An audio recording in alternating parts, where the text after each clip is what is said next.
The main thing I want you to know is that I read Carlton Sheets' course.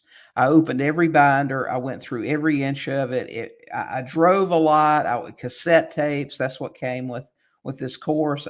Every minute that I was in my car driving for work, I was listening to cassette tapes over and over and over until I had these techniques down and I understood them forwards and backwards. So it was just repetition and actual doing. All of my free time was spent calling sellers, talking to people, trying to buy a house. And guess what? It didn't take me but 30 days to buy the first house. The next month, I bought a second house. Then I bought a third house. And I said, whoa, wait a minute. This stuff might actually work. I need to step back for a second and think about what's going on. I need a plan. Okay, so that's what I did. I formulated a plan and said, okay, I want to leave my job in 12 months. How can I do this? How can I continue to work 60 or 70 hours a week? And what I found was that I had to give up some things that I had done in the past. TV. Like I said, we didn't have social media, so scrolling on Facebook wasn't a thing. But when I would get home from working, I would spend time watching TV.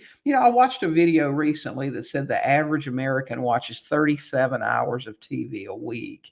Now, I don't know if that's true. That sounds like a lot of TV, and that's the average. Some people stay home and they watch TV all day, and some people watch in the evening.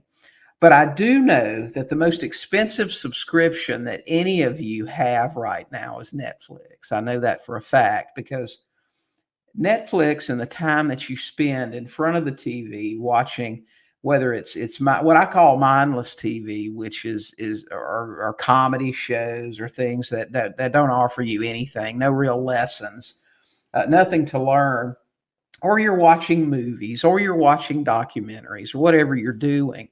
If you're not a full-time real estate investor, if you aren't financially secure, if you aren't where you want to be, that time needs to be spent getting there. Okay. And I'm also a big believer in the saying that if you'll do for a short time what others won't, you can do for the rest of your life what others can't. So what I did was I gave up television. I gave up some of the limited family time that I had. I knew it was painful at the time, but I also knew that there was a light at the end of the tunnel. I spent my free time on the internet. We had chat rooms and news groups at the time. We didn't have Facebook and Twitter and those things. So we would get in these groups and talk to other people who wanted to be investors or who were investors. What about this technique? How does it work? What do you do? Get on the phone with them. Talk about what documents to use. All the things we do today, we just did it in a different format. Hey guys, thanks for watching.